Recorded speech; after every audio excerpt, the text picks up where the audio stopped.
ओम शांति। ओम शांति। तो आज 17 सितंबर 2025 है। आज की मुरली में बाबा ने शुरुआती समय में ये बात कही है कि हमें अपनी चेकिंग करनी है। पढ़ाई करते समय बुद्धि इधर उधर भाग तो नहीं जाती। तो आज मुरली के दौरान सभी के लिए करने का यही काम है। मुरली अभी आप सुनेंगे, सुनते सुनते बीच में हर 2-3 मिनट के बाद में या फिर हर 5-6 लाइन के बाद में आप अपने बुद्धि से पूछना कि बुद्धि यही है या कहीं बाहर चली गई है। ठीक है, ये काम कभी का है, ये काम अभी अभी का है। ठीक है, मुरली सुनते समय हर 5-7 लाइन्स के बाद में आप अपने आप से पूछना कि मेरी बुद्धि यहीं पर ही है या बाहर इधर उधर किसी बात में भाग गई है। और आज घर के लिए जो काम है वो है लिखने का। 21 बार लिखना है। मैं शिव बाबा का रथ हूँ, उनके आदेश पर सेवा कर रहा हूँ। मैं शिव बाबा का रथ हूँ, मैं शिव बाबा का रथ हूँ, उनके आदेश पर सेवा कर रहा हूँ। तो ये घर से आपको 21 बारी लिखना है। ठीक है, बाकी 2 होमवर्क है वो लास्ट में। मीठे बच्चे, याद से सत्व प्रधान बनने के साथ साथ पढ़ाई से कमाई जमा करनी है।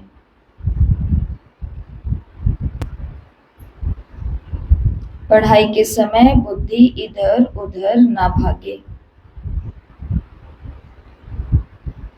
प्रश्न, तुम डबल अहिंसक अननोन वॉरियर्स की कौन सी विजय निश्चित है और क्यों? तुम डबल अहिंसक अननोन वॉरियर्स, अननोन वॉरियर्स का मतलब गुप्त योद्धे कि कौन सी विजय निश्चित है और क्यों? उत्तर, तुम बच्चे जो माया पर जीत पाने का पुरुषार्थ कर रहे हो। तुम्हारा लक्ष्य है कि हम रावण से अपना राज्य लेकर ही छोड़ेंगे। ये भी ड्रामा में युक्ति रची हुई है।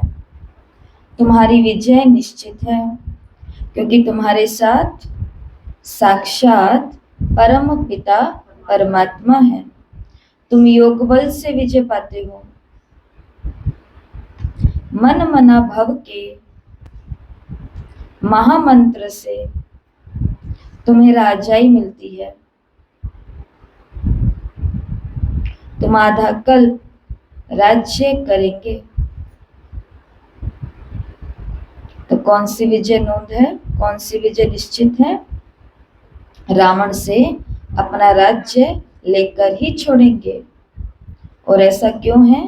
क्योंकि तुम्हारे साथ साक्षात परमपिता परमात्मा है और ये विजय होगी योग बल के आधार से। गीत है, मुखड़ा देख ले प्राणी दिल दर्पण में, कितने पाप छुपे कितने पुण्य तेरे जीवन में। ओम शांति, ओम शांति। मीठे मीठे बच्चे जब सामने बैठे रहते हैं तो समझते हैं बरोबर हमारा कोई साकार टीचर नहीं है। हमको पढ़ाने वाला ज्ञान का सागर बाबा है। ये तो पक्का निश्चय है कि वो हमारा बाप भी है। जब पढ़ते हैं तो पढ़ाई पर अटेंशन रहता है। स्टूडेंट अपने स्कूल में बैठे होंगे तो टीचर याद आएगा, ना कि बाप, क्योंकि स्कूल में बैठे हैं। तुम भी जानते हो बाबा टीचर भी हैं। नाम को तो नहीं पकड़ना है ना, ध्यान में रखना है हम आत्मा हैं, बाप से सुन रहे हैं।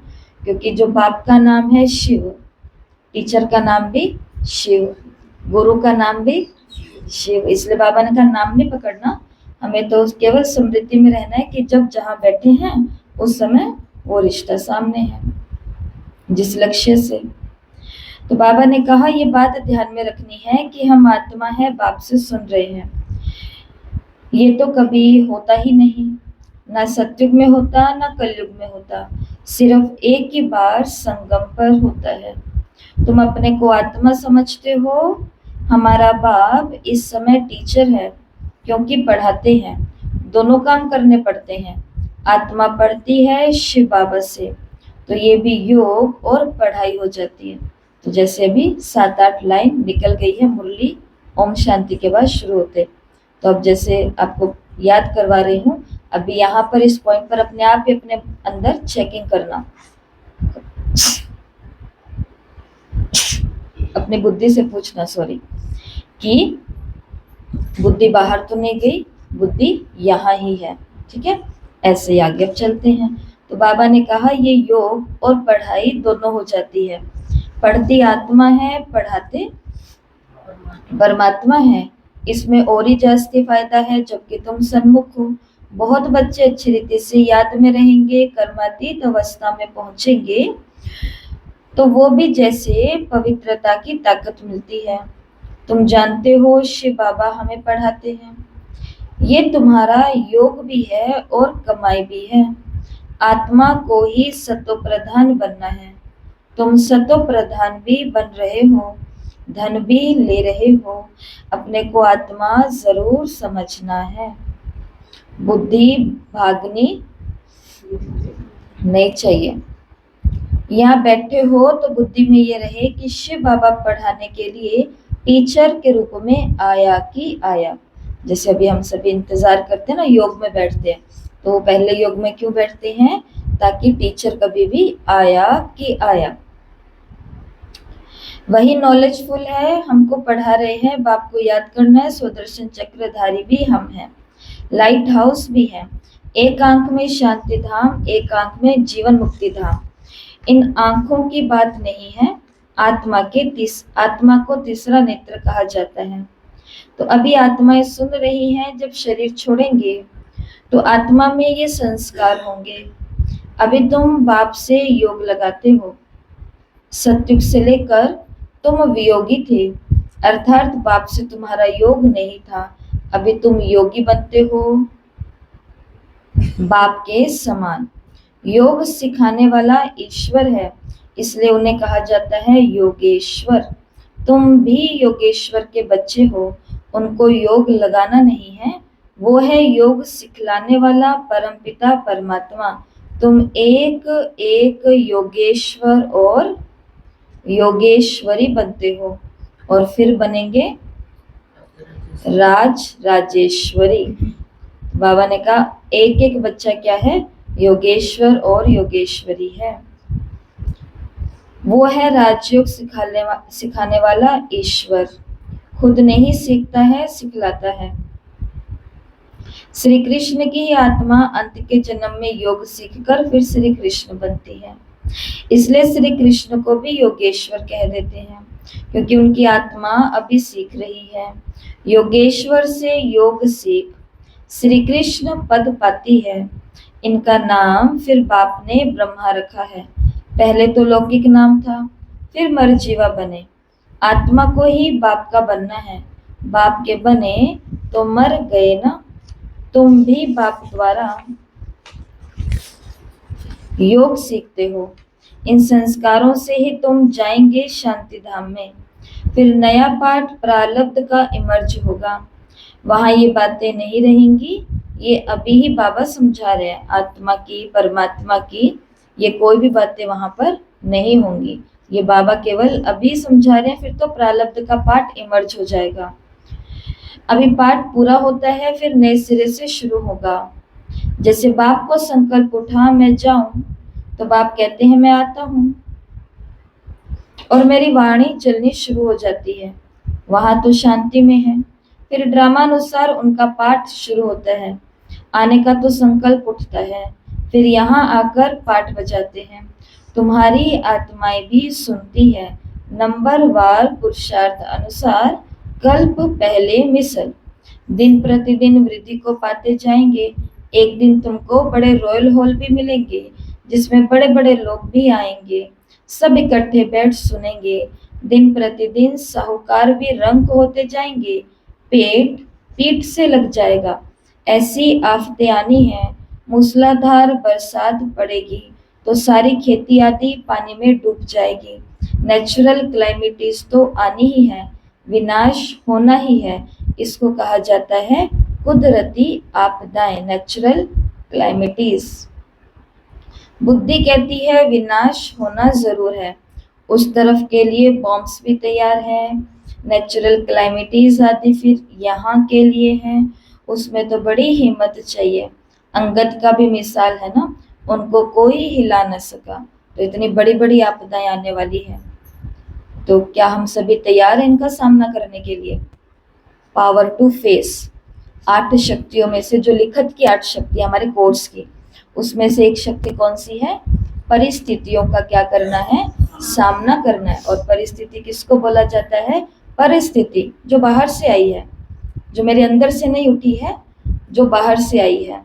अर्थात अचानक घर से किसी का शरीर छूट जाना जिसके ऊपर पूरा घर चल रहा है, अचानक से बीमारी शरीर के अंदर आ जाना। हम तो केवल डॉक्टर को सिर दर्द दिखाने के लिए गए थे, 3-4 दिन से हो रहा है, और डॉक्टर ने एक बड़ी सारा रोग बता दिया, इसको बोलते हैं अचानक से हो जाना। ऐसे ही बोलते हैं ना हम सभी लोग कि ये तो मैंने सोचा ही नहीं था, ये तो मैंने सोचा ही नहीं था।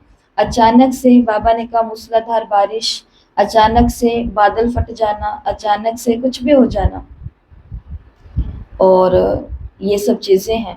अचानक से धन चला जाना, जो बाबा ने कहा साहूकारों का पेट से लग जाएगा, इतना नुकसान होगा। तो इसलिए बाबा ने कहा कि बच्चों को कैसा बनना है? अंगद के समान बनना है, अर्थात कोई भी परिस्थिति उनको हिला न सके। ये अवस्था पक्की करनी है, मैं आत्मा हूँ, शरीर का भान टूटता जाए। तो जितना इस प्रकृति के साथ चिपके हुए रहेंगे, माना मोह के अंदर या आसक्तियों के अंदर, उतना ये बाहर की परिस्थितियां हमको छेड़ेंगी। इसलिए कौन सा अभ्यास पक्का करना? अवस्था हर दिन, मैं आत्मा हूँ, मैं आत्मा हूँ, मैं आत्मा हूँ। इससे शरीर का भान टूटता जाए। सत्युग में जब ऑटोमेटिकली समय पूरा होता है तो साक्षात्कार होता है कि अभी हमको ये शरीर छोड़ जाए, बच्चा बनना है। एक शरीर छोड़ जाए दूसरे में प्रवेश करते हैं, सजाएं आदि तो वहां कुछ होती नहीं है। दिन प्रतिदिन तुम नजदीक आते जाएंगे। तो बाप कहते हैं मेरे में जो पाठ भरा हुआ है वो खुलता जाएगा, बच्चों को बताते रहेंगे, फिर बाप का पाठ पूरा होगा तो तुम्हारा भी पाठ पूरा हो जाएगा, फिर तुम्हारा सत्य का पाठ शुरू हो जाएगा। अभी तुमको अपना राज्य लेना है, ये ड्रामा बड़ी युक्ति से बना हुआ है। तो इसलिए परिस्थितियां ये बड़ी हैं जो आगे आने वाली हैं। जो बिल्कुल कोविड आया तो वो क्या था? वो उस समय किसी का अगर खुद की माँ, खुद की पत्नी, खुद का ही पति, खुद का ही बेटा, उनका भी क्या कर दिया? अलग से सेटलमेंट कर दिया, बाहर से खाना देंगे, बाहर से ये करेंगे। एक बारी तो न्यारा प्यारा हुए ना, एक बारी तो हुआ ये। अब वो था खुद के बचाव के लिए, अर्थात कि ये चीज हम पूरे घर वालों तक ना फैले, क्योंकि एक सही होगा तो वो औरों को सेवा कर करके सही भी कर देगा। ऐसे एक सेंटर के अंदर बहुत सारी दीदियां थी, वो दीदियां कहीं पर बस कोविड आया ही आया था उस समय, और वो होता है ना शुरुआती दौर में एकदम से कई प्रोग्राम वो फिक्स होते हैं, तो प्रोग्राम फिक्स होते हैं तो वहां पर जाना ही जाना पड़ता है। सोचते हैं कि वहां पे थोड़ी संभाल रखेंगे, आ जाएंगे, तो वो वहां गए, वहां पर कुछ खाना और खाया, वो उसके अंदर कुछ वायरस थे किसी के टच किए हुए, 1 को 2 को 3 को 4 को, जितने भी सेवा केंद्र की बहनें थे उन सभी के सभी को क्या हो गया? कोविड। पर एक थे जिसको नहीं हुआ, क्योंकि वो गई नहीं थी, उसने फिर सभी की सेवा करी। लेकिन प्रबंध कैसा होता है? अलग, दूर, देखना भी नहीं है, बोलना भी नहीं है, वो फोन पे बात कर लो तो कर लो, ऐसा ही होता है ना। शिव बाबा ने कहा ऐसी कितनी न जाने आपदाएं आने वाली हैं। उसने तो फिर भी थोड़ा समय लिया, 10 दिन, 15 दिन, 21 दिन, 1 महीना, 4 महीना, 1 साल, 2 साल। लेकिन ये परिस्थितियां जब आती है, कुदरती आपदाएं जब आती है, तो वो समय लेती है? वो समय नहीं लेती है। और इन परिस्थितियों में कैसे रहना है? अंगद के समान रहना है, दिन प्रतिदिन अपनी अवस्था को मजबूत बनाते जाना है। अभी तुमको अपना राज्य लेना है, इसलिए बाबा ये ड्रामा की सारी राज बता रहे हैं। तुम माया पर जीत पाते हो, इसमें भी तो टाइम लगता है। वो लोग एक तरफ समझते हैं कि हम स्वर्ग में बैठे हैं, ये सुखधाम बन गया, और दूसरी तरफ गीत में गाते हैं भारत की हालत का। तुम जानते हो ये तो और ही तमो प्रधान हो गए हैं। ड्रामानुसार तमो प्रधान भी जोर से होते जाते हैं। तुम अब सतो प्रधान बन रहे हो, अब नजदीक आते जाते हो। आखिरी विजय तो तुम्हारी ही होनी है। तुम्हारी का मतलब किसकी? हमारी। बाबा के वो बच्चे जो हमेशा योग योगेश्वरी बन करके रहते हैं। आने वाली सब छोटी मोटी परिस्थितियों को हमको पार करना है। बाबा ने कहा उनकी क्या हो जाएगी? विजय हो जाएगी। पहले हाहाकार होगी और फिर होगी जय जयकार। पहले रक्त की नदियां बहेंगी और फिर बहेंगी बाबा ने कहा फिर बहेगी दूध और घी की नदियां। वहां घी आदि का खरीद नहीं करना पड़ेगा। इसका मतलब ये नहीं कि सच में एक नदी बह रही होगी, वहां पर डोलू लेकर के चले जाओ और घी भर करके ले आओ, ऐसा नहीं होगा।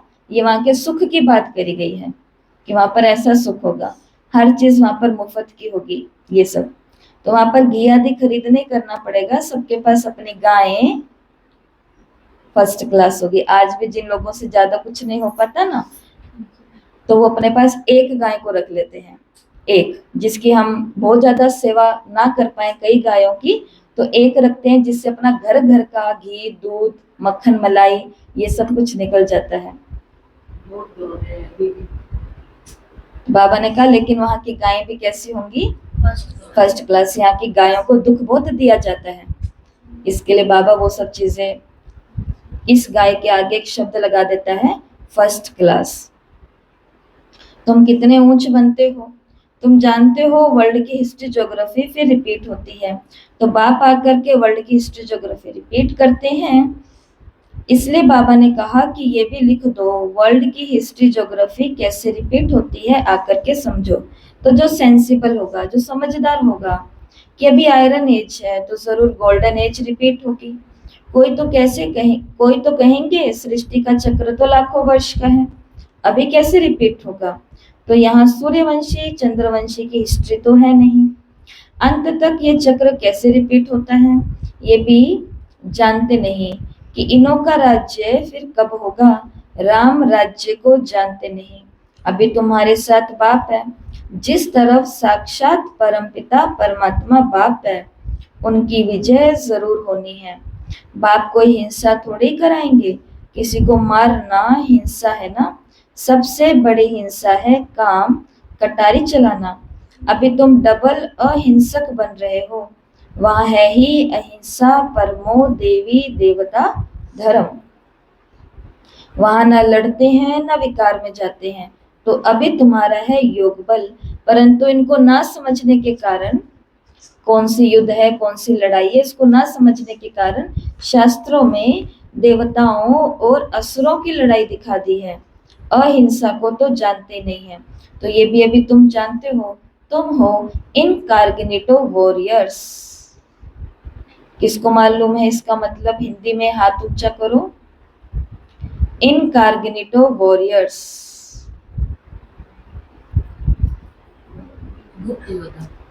इनकार्गेनिटो वॉरियर्स का मतलब होता है गुप्त योद्धा। इनकार्गेनिटो का मतलब होता है जो गुप्त है, छिपा हुआ है। जो छिपा हुआ है, अदृश्य बोल सकते हैं, अदृश्य भी नहीं बोल सकते। अदृश्य का मतलब तो गायब हो जाता है, गुप्त है। जैसे हमारे सभी देशों के अंदर एक वो सेना होती है जो प्रत्यक्ष रूप में काम करती है, और एक वो भी होते हैं ऑफिसर जो अप्रत्यक्ष रीति से, जिसको बोलते हैं गुप्तचर बोलते हैं ना, कि ये इस देश का गुप्तचर है, ये इस देश का गुप्तचर है, ऐसा। तो इनकार्गेनिटो वॉरियर्स, हम हैं गुप्त योद्धे। Unknown but very well known, हम हैं तो अननोन, अज्ञात है, कोई हमें जानता नहीं है, परंतु वेरी वेल नोन, हमें सब बहुत अच्छे से जानते हैं। किस रूप में? देवी देवताओं के रूप में। अब ये जो नौ दुर्गा आने वाली है, या जो लक्ष्मी आती है दीपावली पर, या फिर जो भी हमारे त्योहार हम मनाते हैं देवी देवताओं की याद में, कृष्ण जी हैं, राम जी हैं, ये सभी। तो बाबा ने कहा unknown but very well known. हम वैसे दुनिया की पहचान वाले नहीं हैं, हमारी कोई पहचान नहीं है, लेकिन फिर भी सभी हमें पहचानते हैं। किस रूप से पहचानते हैं? देवी देवताओं के रूप में, जिनकी वो पूजा कर रहे हैं। तुमको कोई वॉरियर्स समझेंगे? बताओ माताओं, आपको कोई समझेंगे कि ये योद्धा है, सेनानी है? समझेंगे? कैसे समझेंगे? ना वो हमारी सेना वाली ड्रेस है, ना हमारे हाथ में कोई पिस्तौल बंदूक या तोपे हैं, ना वो वाली गाड़ियां हैं, कुछ भी नहीं है ऐसा। तो क्यों समझेंगे कि हम वॉरियर्स हैं? तुम्हारे द्वारा सबको मन मना भव का पैगाम मिलेगा। लेकिन है तो सही ना, अपने विकारों के ऊपर सबकी क्या चल रही है? युद्ध चलते हुए भी संसार को उस बीमारी से बाहर निकालना है। ये कितनी बड़ी सेवा है। एक तो होता है कि खुद ही स्वस्थ है, चलो भाई सबको मैं इलाज कर देती हूँ, मैं बिल्कुल ठीक हूँ। एक है कि जो इंसान खुद ही बीमार है, अपनी बीमारी के बावजूद अपनी बीमारी का भी वो ट्रीटमेंट खुद से ही कर रहा है, उसके बावजूद वो औरों की भी क्या कर रहा है? बीमारी से बाहर निकलने में मदद कर रहा है। इसी को बाबा बोलते हैं कि ये जो डबल पूजा होगी तुम्हारी, इसी आधार पर होगी, क्योंकि एक कमी के बाद औरों की कमियों को दूर कर रहे हैं, खुद की भी कर रहे हैं। घर में ऐसा ही होता है ना, माँ खुद कितने भी बीमार होती है, माँ का दर्जा इसलिए तो ऊंचा रहता है क्योंकि वो खुद बीमार होएगी, लेकिन घर वालों को बीमारी से दूर करने के लिए प्रयत्न करती रहेगी। ऐसा ही है। और यहाँ पर आत्मा की बात है, इसलिए सबको कौन सा? खुद भी याद कर रहे हैं, मैं आत्मा हूँ, शिव बाबा को याद करना है, और दूसरों को भी पैगाम दे रहे हैं मन मना भव का। ये है महामंत्र। मनुष्य इन बातों को समझते नहीं है। सत्युग त्रेता में ये होता नहीं है। मंत्र से तुमने राजाई पाई, फिर दरकार नहीं है। तुम जानते हो हम कैसे चक्र लगा करके आए हैं। अभी फिर बाप महामंत्र देते हैं, फिर आधा कल्प राज्य करेंगे। तो अब तुमको दैवी गुण धारण करने भी हैं और कराने भी हैं। बाबा राय देते हैं, अपना चार्ट रखने से बहुत मजा आएगा। रजिस्टर में good, best, good, better, best होते हैं ना, अच्छा, बहुत अच्छा और बहुत बहुत अच्छा। खुद भी फील करते हैं। कोई अच्छी पढ़ाई पढ़ते और कोई का टेंशन ही नहीं रहता तो फेल हो जाते। ये फिर है बेहद की पढ़ाई। बाप टीचर भी है और गुरु भी है, इकट्ठा चलता है। तो ये एक ही बाप है जो कहते हैं मर जीवा बनो। तुम अपने को आत्मा समझ बाप को याद करो। बाप कहते हैं मैं तुम्हारा बाप हूँ।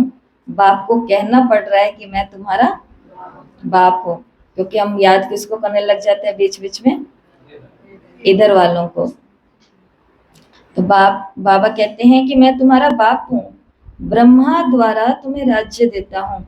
ये हो गया बीच में दलाल, इनसे योग नहीं लगाना। अभी तुम्हारी बुद्धि लगी है उन अपने पतियों के पति शिव साजन के साथ। इन द्वारा वो तुमको अपना बनाते हैं, कहते हैं अपने को आत्मा समझ, मुझे याद करो। तो आपके लिए प्रश्न है, बाबा ने कहा कि ब्रह्मा बीच में दलाल है, इनसे योग नहीं लगाना। तो नहीं लगाना। बाबा ने, परम पिता परमात्मा ने कहा है कि ब्रह्मा से योग नहीं लगाना। तो ब्रह्मा से योग नहीं लगाना। परमात्मा ही तन में आकर के इनके कानों से, इनकी आंखों से हमारी सुनेंगे, हमारी यही सुन के तो बाबा को इनके बिना तो अकेले बाबा से क्या ले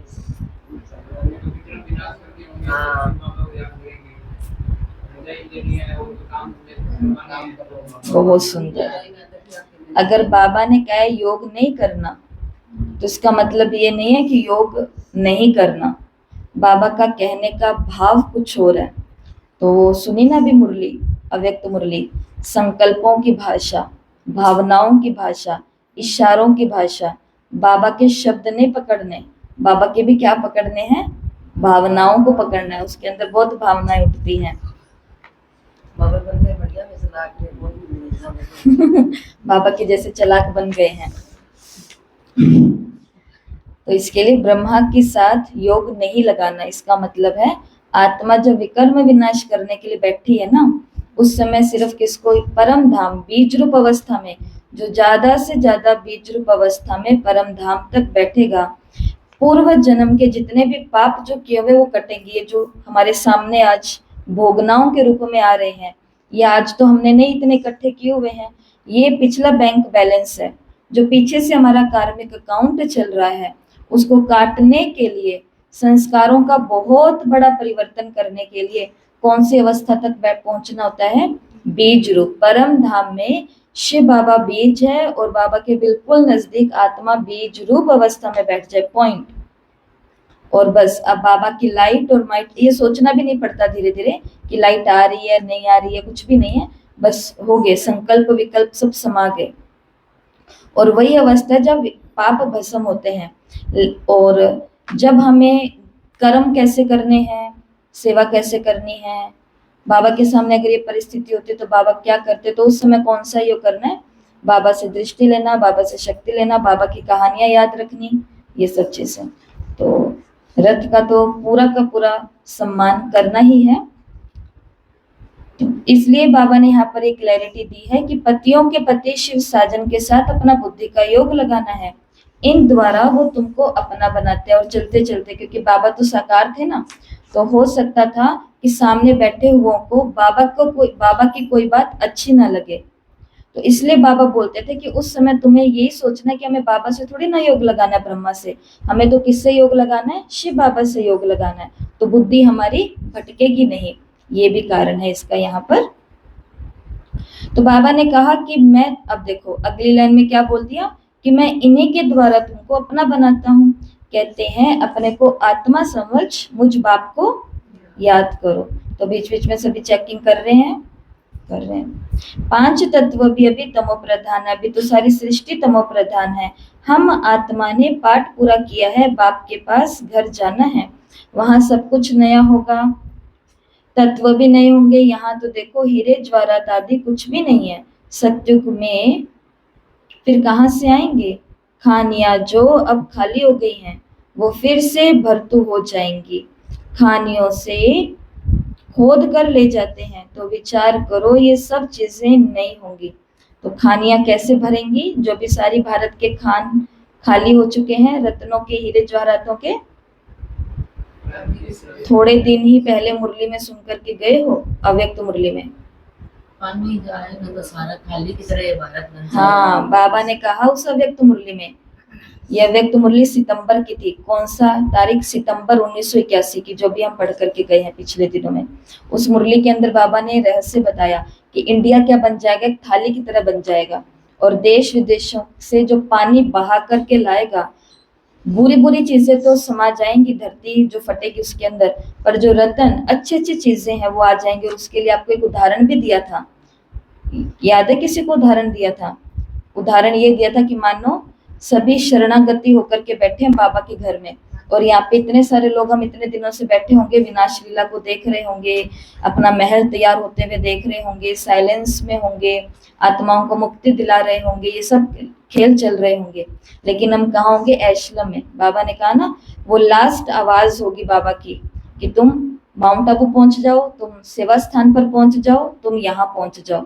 अब हम सब इकट्ठे हैं, और इकट्ठे होते होते वैसे होगा नहीं ऐसा, परंतु समझ लो क्योंकि वो पूर्व तैयारी बाबा करवाएगा। लेकिन बाई चांस समझ लो ऐसा हो जाए कि हम सभी के रहते रहते जो आटा था अंदर वो खत्म हो गया, क्योंकि दाल रोटी बाबा खिलाएंगे। ये उदाहरण आपको उस दिन दिया था, उस दिन आपको ये उदाहरण दिया था कि मानो आटा खत्म हो गया और पानी के साथ सामान लोगों का बह रहा है, जैसे अभी पंजाब, हरियाणा, उत्तराखंड के अंदर हुआ है, लोगों का सामान, गाय, भैंसे, पशु सब बह गए। सोचो, सामान किसी का बहता बहता बहता, किसी ने थोड़े ही दिन पहले आटा पिसवाया, आटा नहीं कनक पिसवाई थी, और वो बोरा उन्होंने तैयार करके रखा था, गट्टा, और वो बहते बहते बहते बिल्कुल हमारे सेवा केंद्र के आगे आकर के रुक गया, अटक गया। यहाँ पे गए, बाहर निकाला और अंदर आकर के रोटियां पकाई बाबा की याद में, और सभी ने खाई। ये होगा, लेकिन ये किसके साथ होगा? उस मुरली में बाबा ने क्लैरिटी दी थी, ये प्रकृति जीत आत्माओं के साथ ही होगा। इसलिए बाबा ने उस मुरली में कहा था, बुद्धि की लाइन इतनी क्लियर रखना कि लास्ट वो संकेत होगा बहनों की तरफ से, लास्ट वो फोन और मैसेज होगा कि आ जाओ। और उस समय अगर सोचा जाऊं कि नहीं जाऊं, अभी तो दोपहर है, अभी तो रात है, अभी तो दिन है, अभी तो शाम है, पहले इनसे पूछूं, पहले उनसे पूछूं, ये जो बहुत काल का अभ्यास है, ये अभ्यास उस समय भी हमको लेकर के बैठ सकता है। इसलिए हर चीज में क्या बोल दो पहली बारी में हाँ जी बोलना इसलिए जरूरी है क्योंकि मुझे मेरी आदत बनानी है। हमारी आदत मुसीबत के समय हमें काम आती है। सुन रहे होंगे आप एक वीडियो बहुत सब तरफ फैल रही है, 40 साल से जो ब्रह्मा कुमार थे, ब्रह्मा कुमार का मतलब गृहस्थी नहीं, ब्रह्मा कुमार समर्पित, और 40 साल अगर समर्पित हुए हुए होंगे तो कम से कम 60 साल की तो उम्र होएगी ना, कम से कम। तो बीमार हो गए और उन्होंने अपने जीवन में बता रहे हैं उसके अंदर कि उन्होंने अपने जीवन में केवल सेवा ही सेवा की है, मतलब सेवा ही सेवा, बहुत ही सेवा, सेवा ही सेवा। और अब वो बीमार हुए तो उनका जो एक सहयोगी भाई था वो भी चला गया। अब वो बीमारी की हालत में हॉस्पिटल में अकेले हैं, बिल्कुल अकेले हैं। और उसको जो देखने वाले डॉक्टर हैं वो ये बात बता रहे हैं कि हमने अपनी आंखों के आगे, आंखों से सब कुछ देखा है, कानों से सब कुछ सुना है कि लास्ट समय जब वो शरीर छोड़ रहे हैं उस समय तक दो ही बातें हैं। एक तो लोगों को शिकायत है, मेरे सहयोगी नहीं है, मेरे ये नहीं है, मेरे वो नहीं है, मेरे ऐसे नहीं, मेरे सुनते नहीं करते नहीं। और दूसरा क्या कर रहे हैं, ये संकल्प उठा रहे हैं बार बार, काश मेरी शादी हुई होती तो आज मेरे बाल बच्चे पोता पोती कोई तो होता मेरी सेवा के लिए। अब सोचो 40 साल जिसने पूरा का पूरा जीवन किसको समर्पित किया, बाबा को समर्पित किया, उसको भी लास्ट में ये संकल्प उठ गया। तो आप और हम क्या हैं, हमको हुए 40 साल, 10 साल को तो अभी क्रॉस कर करके हम आगे निकले हैं। ऐसा ही है ना।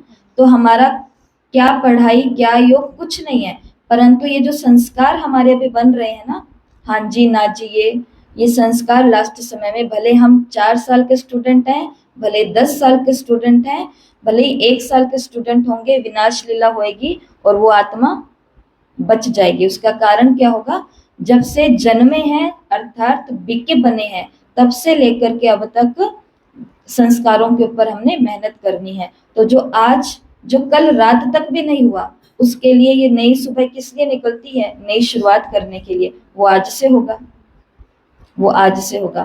तो इसलिए बाबा ने ये सब बातें नहीं कही है, बाबा ने सिर्फ इतनी बात कही है कि खानियां जो भी खाली हो गई है भारत की वो फिर से भर जाएंगी, भारत फिर से भरतू हो जाएगा। लेकिन आपको इसलिए बताया क्योंकि इसकी डिटेल अव्यक्त मुरली के अंदर हम सभी ने सुनी है अभी पिछले दिन।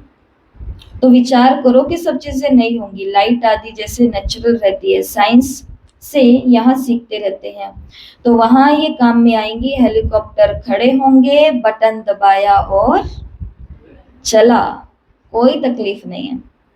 चाहिए हेलीकॉप्टर चाहिए। अब देखो बीच में आपको पता है ना कि कितनी बारिश हुई, आप लोग भी सुबह क्लास में नहीं आ पाते थे, बारिश पानी इतना ज्यादा हो गया था ना। तो उसी समय इधर अपनी कॉलोनी के अंदर कोर्स चल रहा था, तो बारिश के कारण हम भी नहीं जा सके। तो वहां पर एक माता ने ऐसे बोला कि दीदी आपको लाने के लिए है ना कि हेलीकॉप्टर लाना पड़ेगा। तो बाबा की मुरली याद आ गई कि बात तो सही है, हेलीकॉप्टर आएंगे, हेलीकॉप्टर में बैठे और जहाँ अपनी पाठशाला में जाना है सतयुग में वहां गए, रास रचाने के लिए जाना है वहां गए, पिकनिक मनाने के लिए जाना है देश के बाहर, भारत के बाहर, तो वहां गए। और पिकनिक स्पॉट कौन से होंगे, विदेश के सेवा केंद्र। जो ये सेवा केंद्र है ना जहाँ जहाँ से बाबा की तपस्या चल रही है, ये सभी भविष्य के अंदर, भविष्य अर्थात सतयुग त्रेता, भविष्य अर्थात द्वापर, जो मंदिर बनने वाले हैं, जो सतयुग की स्थापना होने वाले जितने भी सेवा केंद्र है जहाँ पर बहनें रहती हैं, रेगुलर सेवाएं होती हैं, वो सभी स्थान कुछ बनने वाले हैं भविष्य में। इसलिए बाबा ने उस मुरली के अंदर बोला कि तुम्हारा सेवा केंद्र क्या है, महातीर्थ है, महातीर्थ है। वो इसलिए बोला, इसलिए कई माताओं को देखते हैं वो अंदर आते हैं, उनके वो वाले संस्कार हैं, तो वो आते हुए बाबा के घर को प्रणाम कर करके आते हैं, क्योंकि ये क्या है, तीर्थ है। इसलिए बाबा ने कहा कि वहां पे तो हेलीकॉप्टर खड़े होंगे कि बस बटन दबाया, कोई तकलीफ नहीं, और वहां पर सब कुछ फुल प्रूफ होगा, कोई मशीन आदि बीच में खराब नहीं होगी। घर बैठे सेकंड में स्कूल व घूमने फिरने के लिए पहुंच जाएंगे। दिख रही है, खुशी हो रही है आपको? प्रजा के लिए भी फिर उनसे कम होंगे, प्रजा के लिए भी होंगे, बस उससे थोड़े से कम होंगे। तुम्हारे लिए वहां पर सब सुख होते हैं, अकाले मृत्यु वहां होता नहीं है। तो तुम बच्चों को कितना अटेंशन देना चाहिए। संगम की पढ़ाई के बिहाव से हमें सब कुछ मिलेगा। माया का भी बहुत जोर है, ये है माया का अंतिम फॉर्म। वो पूरी कोशिश कर रही है हमारी बुद्धि को हिलाने की। लड़ाई में देखो कितने मरते हैं, लड़ाई बंद होती ही नहीं है। कहाँ इतनी सारी दुनिया और कहाँ सिर्फ एक स्वर्ग होगा।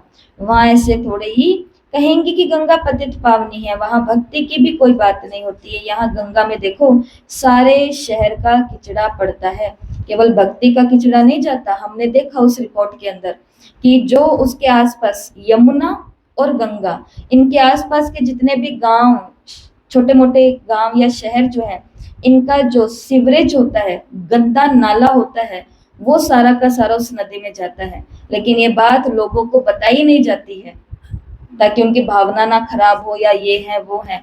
उस पानी के अंदर हम लोग डुबकी लगा करके आते हैं, परंतु भावना का फल तो भगवान देता ही है ना। भावना का फल जरूर मिलता है कि वो वाली भक्ति करते करते भगवान ही मिल जाता है, परंतु सत्य बात भी बाबा नहीं छुपाते हैं। बाबा सच बताते हैं कि यहाँ तो देखो सारे शहर का किचड़ा पड़ता रहता है। और याद रखना, ये मुरली आज से 50 साल पहले की है। तब बाबा ने कहा था किचड़ा पड़ता है शहर का। उस समय लोग इतने बुरे नहीं थे। आजकल लोगों का किचड़ा भी बहुत ज्यादा है, सब उधर जाता है। बॉम्बे का सारा किचड़ा सागर में बह जाता है। भक्ति में तुम बड़े बड़े मंदिर बनाते, हीरे जवाहरात का तो सुख रहता है ना, पौना हिस्सा सुख है, बाकी क्वार्टर है दुख, बहुत 1/4 दुख है, बाकी बाबा ने कहा सुख है। आधा आधा हो तो फिर तो मजा भी ना आए। तो भक्ति में भी तुम बहुत सुखी रहते हो, पीछे मंदिरों आदि को लूटते हैं। सतयुग में तुम कितने साहूकार थे। तो तुम बच्चों को बहुत खुशी होनी चाहिए। एम ऑब्जेक्ट तुम्हारा सामने खड़ा है। माँ बाप की तो सर्टेन है, ब्रह्मा बाबा और मम्मा मातेश्वरी जगदम्बा, इन दो की गद्दी फिक्स हो चुकी। उस समय बाबा ने बताया, गाया जाता है खुशी जैसी खुराक नहीं। योग से आयु बढ़ती है। अभी आत्मा को स्व का दर्शन हुआ है कि हम 84 का चक्र लगाते हैं, इतना पाठ बजाते हैं। सब आत्माएं एक्टर्स नीचे आ जाएंगे तो बाप सबको ले जाएंगे। शिव की बारात कहते हैं ना। तो ये सब तुम जानते हो, परंतु नंबरवार पुरुषार्थ अनुसार। जितना तुम याद में रहेंगे उतना खुशी में रहेंगे, दिन प्रतिदिन फील करते जाएंगे, क्योंकि सिखलाने वाला वो बाप है। ये भी सिखलाते हैं। ऐसे बाबा ने कहा कि ब्रह्मा से योग नहीं लगाना, पर बाबा ने क्या कहा, सिखलाने वाला केवल शिव बाबा नहीं है, टीचर ये भी है। जो साकार में होते हैं वो भी अपने जीवन के अनुभवों से हमें बहुत कुछ सिखाते हैं। इनको पूछने की दरकार नहीं रहती, पूछते तो तुम हो, ये तो सुनते ही हैं। बाप रिस्पॉन्ड देते हैं और ये भी सुनते हैं। इनकी एक्टिविटी कितनी वंडरफुल है, ये भी याद में रहते हैं। फिर बच्चों को वर्णन कर सुनाते हैं। बाबा हमको खिलाते हैं। मैं उनको अपना रथ देता हूँ, सवारी करते हैं, तो क्यों नहीं खिलाएंगे। भगवान जिसको यूज करेगा उसको खिलाएगा भी कौन। तो बाबा ने कहा, ब्रह्मा बाबा कह रहे हैं मुरली के अंदर, अभी ब्रह्मा बाबा ने बोला है कि मैं बाबा का रथ हूँ, बाबा मुझ पर आकर के सवारी करते हैं, तो क्यों नहीं खिलाएंगे। ये ह्यूमन अश्व है, बाबा का क्या है, ये घोड़ा है, परंतु कौन सा घोड़ा है, मनुष्य के रूप में है। शिव बाबा का रथ हूँ, ये ख्याल रहने से फिर शिव बाबा की याद रहेगी। याद से ही फायदा है। तो आपको क्या स्वमान दिया आज किस बार लिखने के लिए, मैं शिव बाबा का रथ हूँ, मैं शिव बाबा का रथ हूँ, इनके बाबा के आदेश पर मैं सेवा कर रहा हूँ। तो इसलिए जो आज ब्रह्मा बाबा अपना अनुभव बता रहे हैं, बाप समान बनना है, तो बाबा की तरह आज हमें भी क्या महसूस करना है कि ये ह्यूमन अश्व है, ये घोड़ा है, ये रथ है किसका, शिव बाबा का, और इसके द्वारा मैं सेवा कर रहा हूँ, किसकी, शिव बाबा की ही सेवा कर रहा हूँ, उनके आदेश पर सेवा कर रहा हूँ। तो याद से फायदा होगा। भंडारे में भोजन बनाते हैं तो भी समझो हम शिव बाबा के बच्चों के लिए बनाते हैं, खुद भी शिव बाबा के बच्चे हैं, तो ऐसे याद करने से फायदा ही है। सबसे जास्ती पद उनको मिलेगा जो याद में रह कर्मातीत अवस्था को पाते हैं और सर्विस खूब करते हैं। ये बाबा भी बहुत सर्विस करते हैं ना, इनकी बेहद की सर्विस है और तुम्हारी हद की सर्विस। ब्रह्मा बाबा बाहर जाकर के कोई भाषण नहीं करते थे, ब्रह्मा बाबा बाहर जाके कोई कोर्स नहीं कराते थे, बाबा को यह छुट्टी नहीं थी, ये अनुमति नहीं थी। कारण इसका क्या था?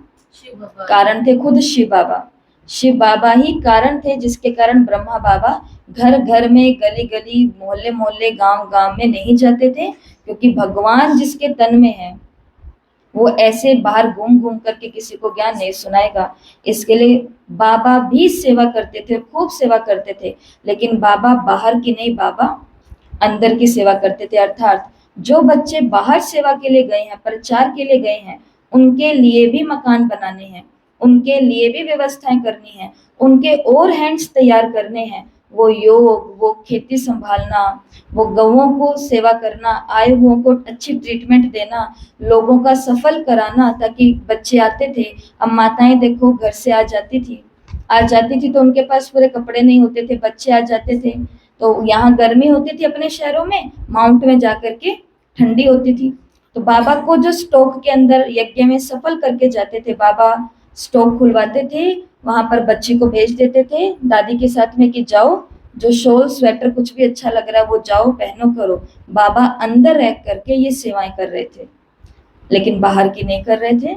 इसके लिए सबको अपनी अपनी ड्यूटी बनी हुई है। अगर कोई कहे ये ऐसे करते हैं, हम तो ऐसे करते नहीं हैं, ये ऐसे करते हैं, हम तो ऐसे करते नहीं, हमारा क्या पद होगा? पद सबके लिए फिक्स है। इसके लिए बाबा ने कहा ब्रह्मा बाबा को पढ़ो, ब्रह्मा बाबा को भी हमें जानना है, मम्मा बाबा को, कि वो क्या करते थे।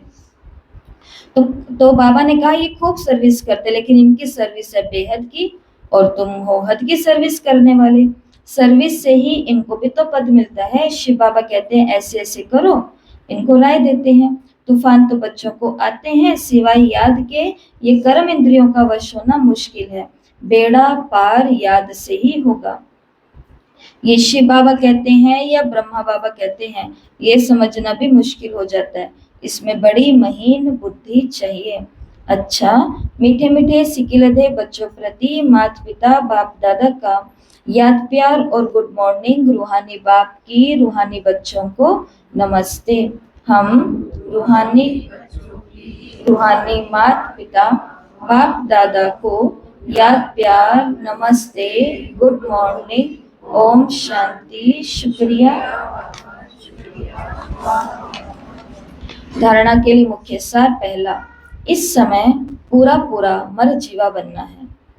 मरजीवा बनने का मतलब क्या होता है? मरजीवा अर्थात पुरानी दुनिया से हम मर चुके हैं, रिश्ते निभाने हैं, नाते निभाने हैं, परंतु निभाने हैं, बस निभाने हैं।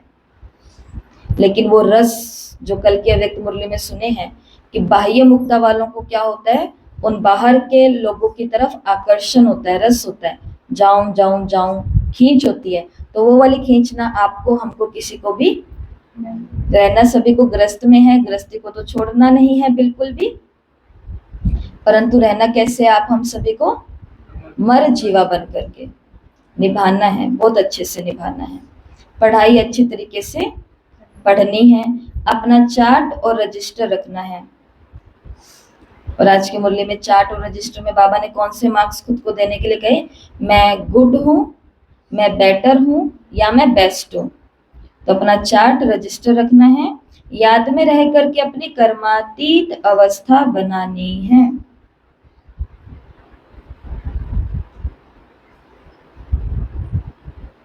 दूसरा, अंतिम विनाश की सीन देखने के लिए बहुत, अब बताओ, उस विनाश की लीला को केवल 9 लाख लोग ही देख पाएंगे। वो 9 लाख कौन होंगे? पक्के योगी होंगे। अंतिम विनाश की सीन देखने के लिए हिम्मतवान बनना है।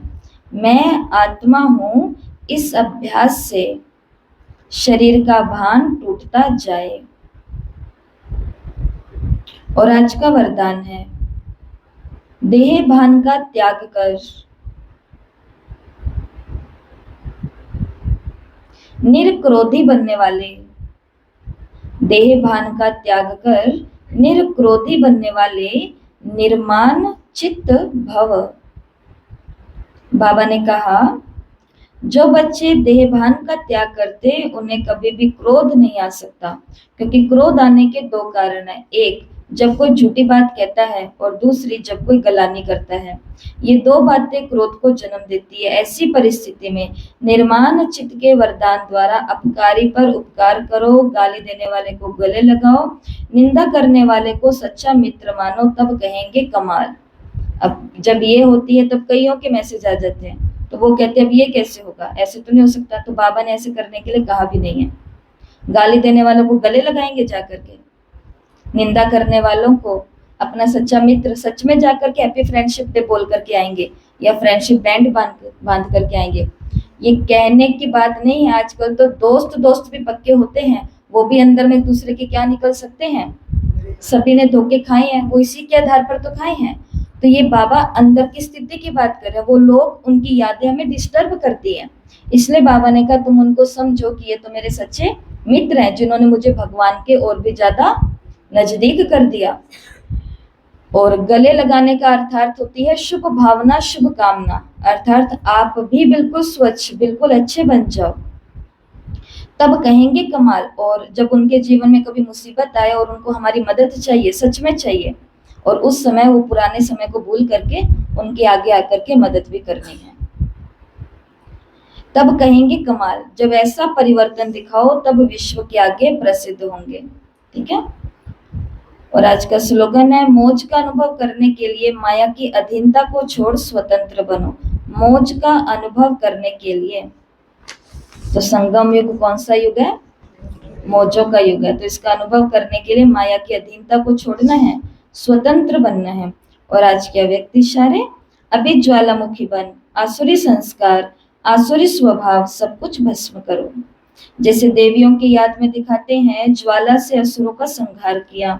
असुर कोई व्यक्ति नहीं है, लेकिन आसुरी शक्तियों को खत्म किया। ये भी आपकी ज्वाला स्वरूप उपस्थिति का यादगार है।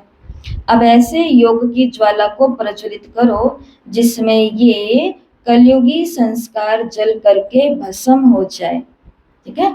तो आपके लिए कल ही एक विचार आया है, तो जैसे कि आज बाबा ने इशारा भी दे दिया, देवियों की यादगार ऐसे है, ज्वाला स्वरूप के आसुरी संस्कार खत्म करने हैं। तो अब हमारे जो नवरात्रे आएंगे 9 दिन, तो 9 दिन के जो नवरात्रि होंगे उसके अंदर आपको भोजन के भी 9 दिन की कोई सुंदर सुंदर बातें बताएंगे। प्लस में हम सभी मिलकर के ये 9 दिन इकट्ठा अमृत वेला करेंगे। और वो अमृत वेला सिर्फ किसके ऊपर होगा? ज्वालामुखी वो योग होगा। सिर्फ 9 दिन की ये तपस्या होगी मात्र। तो ऐसा प्लान चल रहा है। ठीक है। तो ये आज की मुरली थी, और मुरली से लिखने का होमवर्क आपने ले लिया है। मुरली सुनते समय भी आप सभी ने अपनी बुद्धि पर अटेंशन जरूर दिया है। और आज का दूसरा होमवर्क है कि भोजन खाते समय और भोजन बनाते समय एक अभ्यास करना है मन के द्वारा। वो कौन सा है? हम शिव बाबा के बच्चे हैं, शिव बाबा के लिए सेवा कर रहे हैं। भंडारे में है ना, तो शिव बाबा के लिए सेवा कर रहे हैं। हम शिव बाबा के बच्चे हैं, शिव बाबा के लिए सेवा कर रहे हैं, भोजन खाते समय और भोजन पकाते समय। तो खाने वालों के भी मन के अंदर यही बात जाएगी।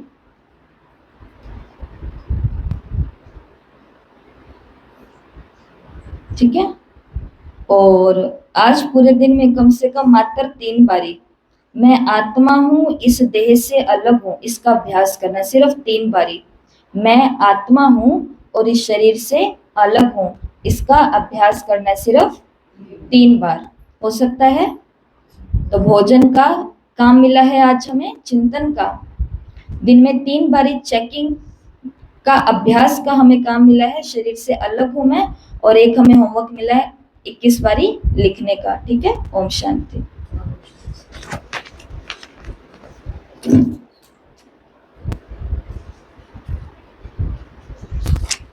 अंजुबेन।